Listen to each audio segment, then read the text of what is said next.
to Talk 20. So today there's something different.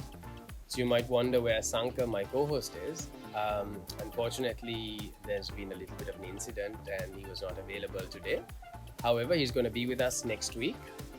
And for the time being, it's just going to be me. Anyway, so with our episode today, we have a renowned architect, Mr. Thilina Wijekoon. Welcome to the show, Thilina. Thank you.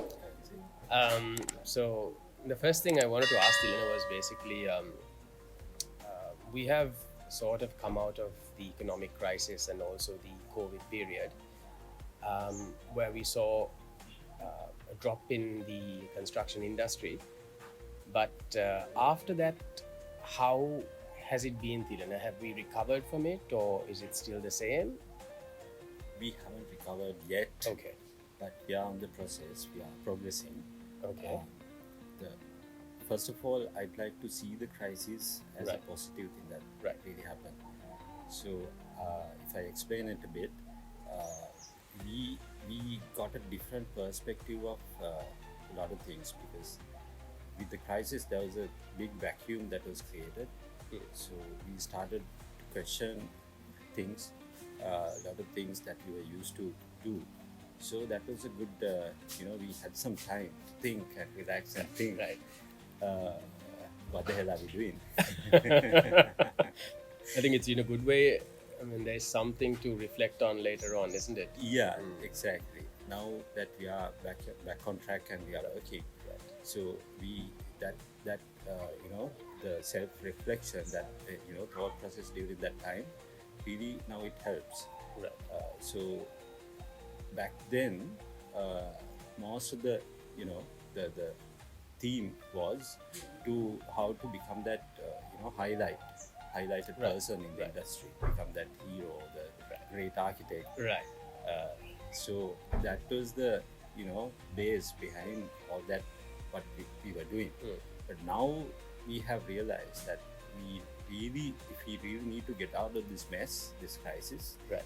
we have to work together. Right. So it's no longer you working alone. Now if you want to survive, we need to work together. We need to collaborate. We need to help each other and see this as a whole, the whole industry, not your own practice or your own business. Because we realize it is all this economic system, everything's connected. So Right.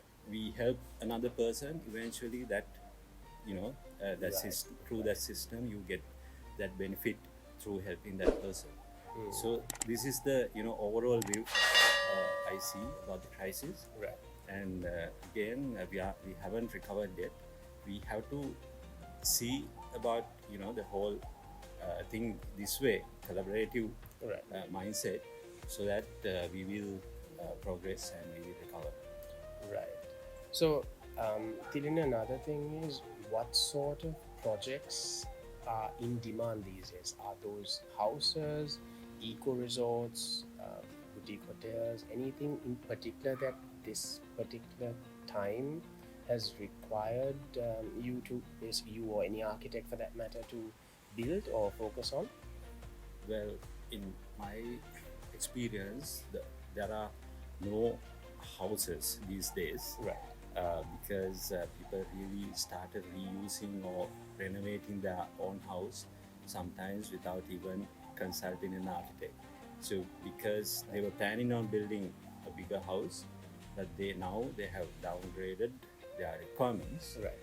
And they are staying in their own, the house they already was living. Right. So no houses. I think, is that a good thing or a bad thing? Well, I think it's a good thing, Right. because a lot of people were building huge houses, and you don't even use some of the rooms that you build. Yeah. So it's maintenance-wise, it's a burden on your budget, in your pocket, and you get a loan, and till 50 you keep paying that amount. So I think that's not very sustainable way of looking at your whole life. Right. So, which is a good thing. Now we have, in our practice, we have hospitality projects coming in, because Sri Lanka has become a tourist hotspot in the world. So there are hospitality projects, and also there's a demand for sustainable development. Right. Yeah, in hotels also there's a rating system Okay. for sustainability. Mhm. So that's a good trend in the world. So we are also using a lot of sustainable solution we are bringing in Yeah. Okay. for our projects. So, when you say sustainable projects, are we looking at maybe bamboo-based projects or wooden-based projects or something like? There were some companies, I can't really recall the names, that brought in some Swedish sort of built houses also. So Yeah. are we looking at concepts like that, or reusing whatever material that we have? Pretty much everything you just said Okay. are sustainable ideas. Okay. So it's not just materials, it's the approach and even the construction procedures, Yeah. how we handle a site, everything is under sustainability. So when it comes to sustainability, it's not only environmental sustainability. Right. We have environmental sustainability, economic and social sustainability as well. So with environmental sustainability, we bring in, like you said, bamboo. Right. Bamboo is one main material that we also use, and there's mud construction and a lot of other timber also sustainable compared to other materials. So we try to use those materials, and also overall, like you said, the prefab also. Prefabricated Yeah, homes. Okay. it's no longer we like those days. We don't build buildings for 100 years now, because No, that the might world, actually be a bit of a downgrade, isn't it? well, I mean, yeah, but there are trends in the world. Right.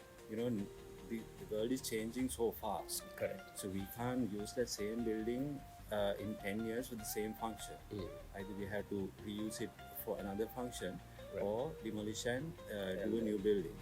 So might as well do a building for 10 years than doing it for 100 years. And then, so the initially also the energy you use for that building is less, which is good, which is okay to demolish in 10 years and or reuse it, or dismantle it and use the same materials to build your new space for that new requirement.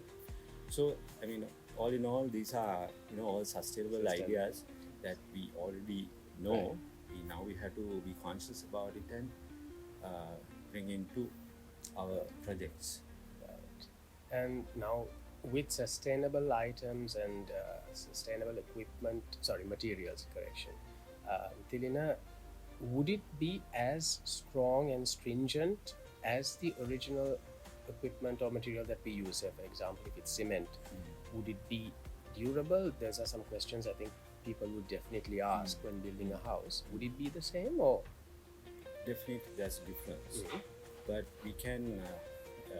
It's sometimes even better, because one is maintenance, and also in the long run, how long will it last, and also the thermal comfort, how comfortable it is inside.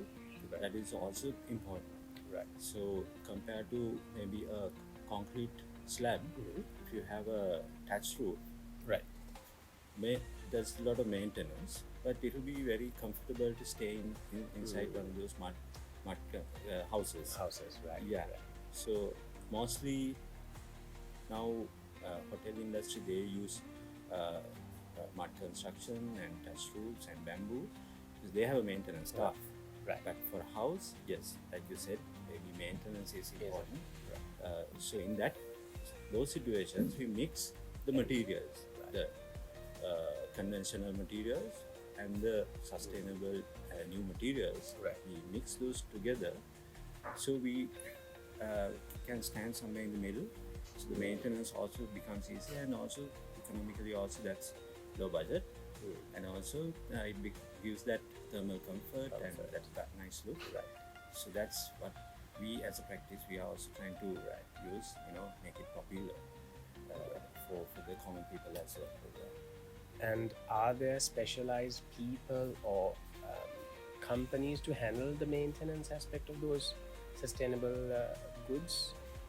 Because I don't think a regular worker would or laborer would know how to do that in certain cases. You mean during construction period? No, after that, for the After that. maintenance.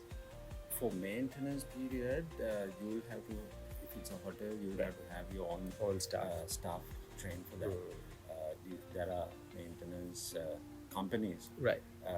but I don't think they have a specialized team Team to for handle that. those. Yeah. So Right.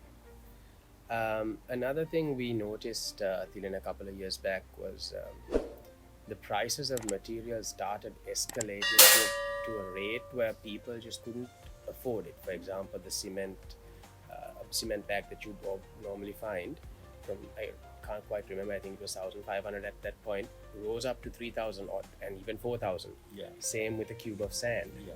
So there was no price control or any regulation at that point in time.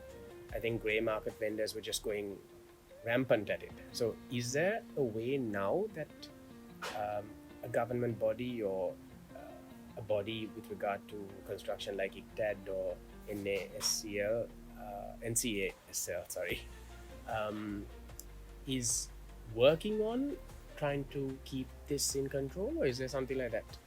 I mean, it's organically also these prices will be controlled. Now Right. it's more stable because when the overall country's economy is stable, these prices are also comes to a level naturally to an affordable level.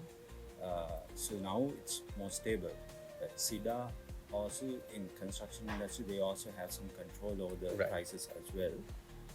But government also with taxation also they also control. Right. Like recently there was a 100 rupee reduction for tax for cement, for an example. Right. So they reduced that 100 rupees Right. from the cement bag. Cement bags. Okay. So this is not controlled by one individual party, but it's a Right. A collective thought and way of going about yeah, with it. Right. yeah. Understood. Nice. The other one is now, if say someone like myself, if I were to build a house, okay, and I know it's going to be very difficult and tedious. Obviously, I would need an architect and a team. What sort of concept would you give me or advise me to build based on whatever information I give you, A? And B, Thilina, how would you look at reducing the cost and giving me or providing me with the highest quality in terms of your final product? I mean, when it comes to that question, that's a very good question.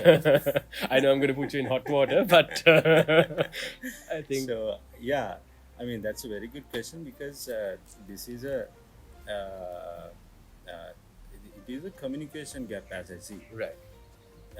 Most of the time, because if we don't as architects, we need to try and understand the client's needs. Right.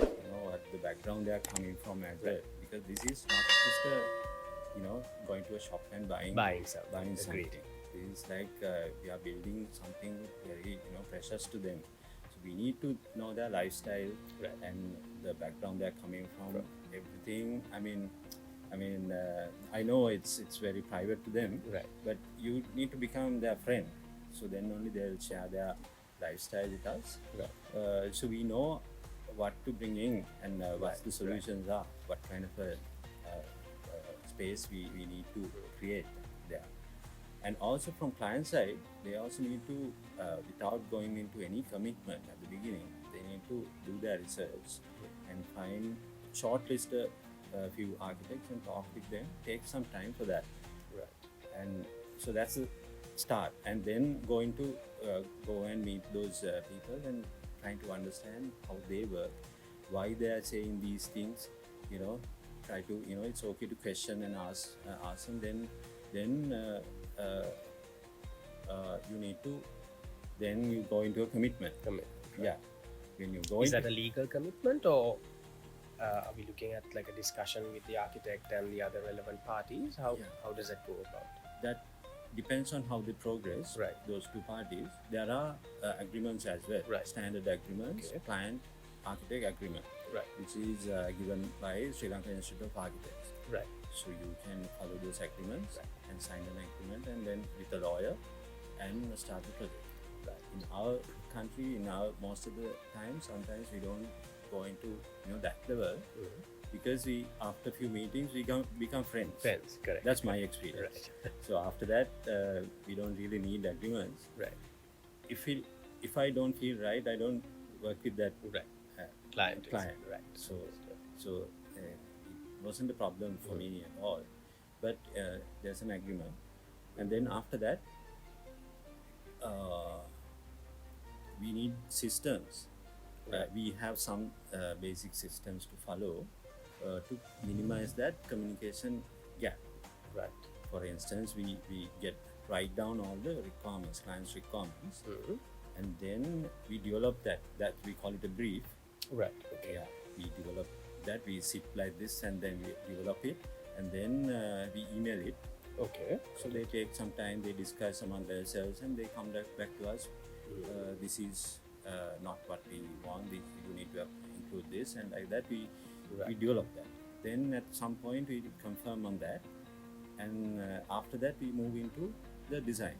Right. So we gather all the necessary information right. at the beginning. So like that, throughout the process, Right. We develop that communication system. Right. And sometimes some people are not very comfortable with documents, emails, and things like that. So we are quite flexible with them as well. So we need to work with them verbally. Sometimes we need to discuss and confirm on things, but it's always advisable to work with documents, because problems usually arise towards the end of the project. I understand. Have you had any issues where clients have basically changed their design completely once you've started or gone halfway into the project? Have there been instances like that? There were, especially after the crisis, Right. which is understandable. So few projects we totally changed. Right. For instance, one project was on stills. Right. Okay. On stills, because to capture the view and also to keep the ground level vacant. Right. But after the crisis, the steel prices went up, and we couldn't afford. Right. So I understood, and they also couldn't afford it. So I redesigned.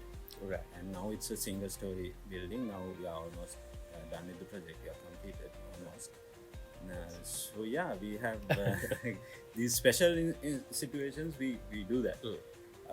But most of the time we try to stick to the original idea. Small changes, that's fine. Total design changes, we can't absorb that. Understood. The client also can't absorb that. Can't pay another fee for the architect. True. So another thing everybody would actually, this is something that many have had issues with, including myself at the start of some project I did some time back. So another thing, Thilina, I wanted to ask you was, this I think is applicable to many people around, especially in Sri Lanka. We feel that once we meet an architect and get a brief and pass it on, we feel that the architect is in charge of the entire project, that is handling the design, then the construction part and the electrical part and all that. So is that the case, or is there a specific team that you look at and you take on as the project head or anything like that? Traditionally, architect is the team leader. Right. But now we have, for some projects, we have project managers. Right. Who's handling so the architect also under project manager. Right. So there are instances, but architect more than in charge, we are responsible for coordination. Right. So for electrical and plumbing, there are different professionals like electrical engineer, plumbing engineer, and structural engineer, and also quantity surveyor. Right. But we are supposed to coordinate among the team. There has to be someone coordinating among the team. If not the project manager, we have to do that part. Okay. So ideally, we need that team. For a small project, sometimes it's a client can't afford to have a bigger team like that. Correct. So in those situations, we develop basic plumbing, electrical diagrams, Right. and we work with the electricians and go ahead with the construction. So depends on the project. The team varies. Right. And this team, is it a team that the client has to find, or does the architect get involved and allocate the team? How does it work? Sometimes client introduce that certain people, Okay. but if they require us to have our own team, there are professionals we work Right. with. We bring them together, form a team, and do it. Right. Or otherwise, there's another. So there are two standard systems. Right. One is architectural services only. Right. So we can provide that, or if the client wants a consortium service, which is all the services are included in one package. Right. MEP is mechanical, electrical, plumbing, and QS is quantity surveying, Okay. and structural engineering services, and architectural services, Right. which can include interior and overall design, everything. Right. Because, Right. ideally, traditionally, again, Right. architect was the designer for everything, but correct. now we have interior designers as well.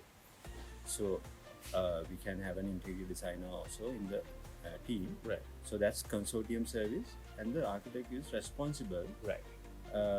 for that team. We are one party that's providing Right. the service. Yeah. And then the contractors, who finds the contractors? How is it done, Thilina?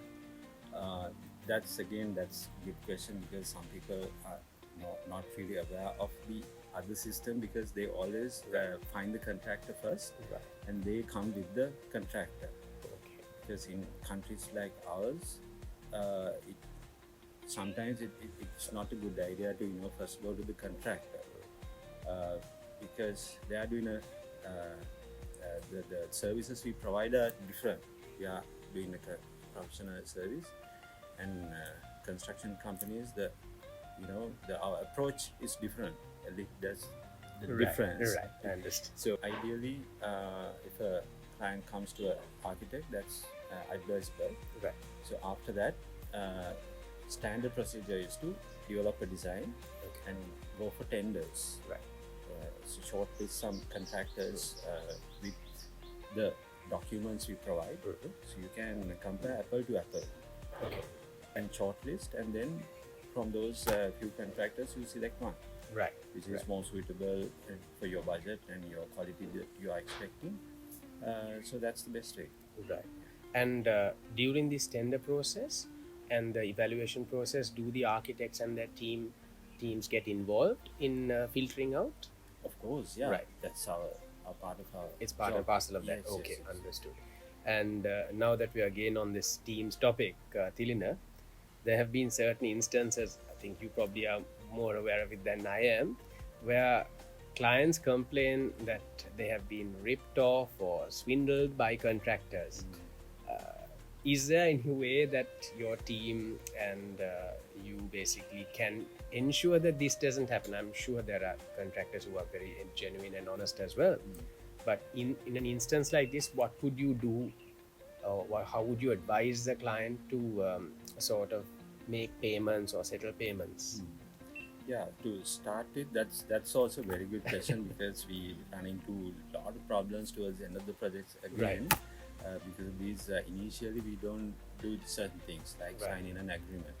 So if we go, that's why again, if we go for tendering and select a contract, so we have started that proper procedure. Right. Then when we select, we go for an agreement. Right. The agreement is between the contractor and the client, or the investor, or the owner of that project, so that it will be signed with a lawyer. It's legally valid. Right. And there are other supporting documents like the drawings and BOQs, and also you can go for bank guarantees as well. Right. Yeah. So there's some security financially also if a contractor fails to proceed in any case. Right. So there's a bank guarantee that will cover that loss. So that, and when you pay uh, periodically, Okay. uh, you have to contractor has to provide a bill Okay. at each stage. So that bill first comes to the consultants, the architect and mainly the QS. Right. So we go through the bill and we check the quality also, the cost Right. and also the quality. Right. So they need to meet those two mainly. Then only we approve. If they have achieved that, if they Right. have completed that part, we approve it. Right. Then only a client pays. Right. Right. And that So I think way, this is something that many miss. yes, They yes, just yes. go ahead and pay, settle the contractors. You should never do that. Right. Right. Because you, by giving the professionals that authority or the that job, Right. you also give that we get some upper hand also over the quality of the work. Right. So that way it's good because a client wouldn't know how to handle the quality of work. So contractors also we get to work together, so we have a close relationship with the contractor and the consultants. Right. So we always get to control the quality. Otherwise some contractors might not listen to the architect and then go ahead with their own way of doing, and client will lose on the quality and also money. So I'm not saying I mean, again, this is there's a communication gap as well. Correct. So if we don't understand, because the contractor, because construction is a very complex mechanism. Correct. They have to go through a lot, like importing stuff from different countries, paying taxes and handling labors, transportation. Their operation is complex. Right. So we need to know they are handling something bigger. Right. And if you are not sensitive with that, what's happening with them, we can't really have that dialogue with them, in certain situations. Right. If we know what's really happening, we can develop a good relationship with them. So that's also very important, other than the documents and agreements, because agreements also can fail in certain situations if we don't understand each other. Even the world was started because of this communication gap. That is true. Yeah, so we need to understand like humans and sit in a table and discuss these issues sometimes. So otherwise, everyone can really get into trouble. So communication is a must in this field. Yes.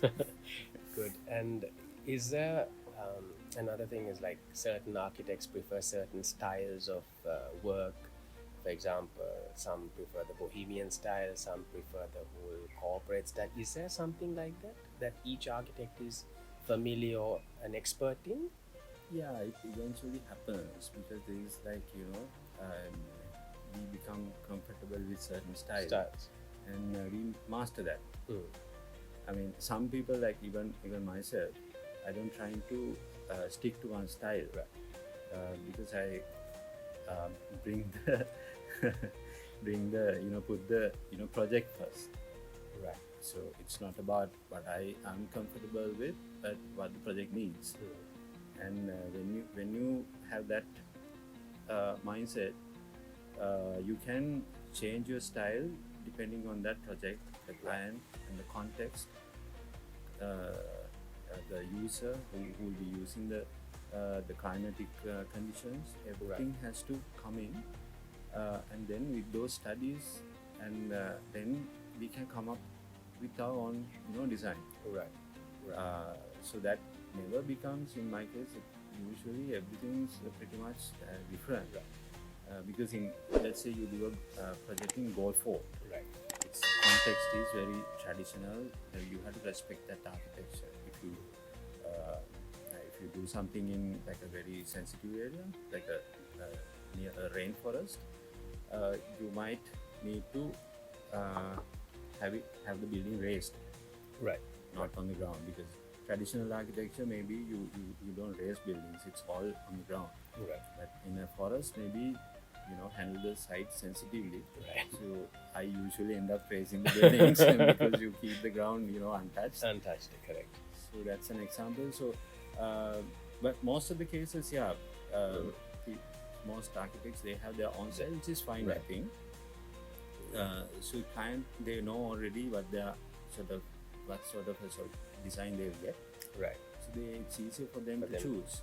So different architects work slightly differently.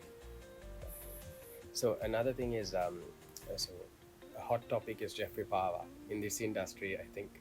So after Bava, is there a particular style that is going to come out from Sri Lanka that is recognized globally or anything like that? Highly unlikely, I think, because those days there were a lot of restrictions when Jeff Bava started. Okay. There was no open economy.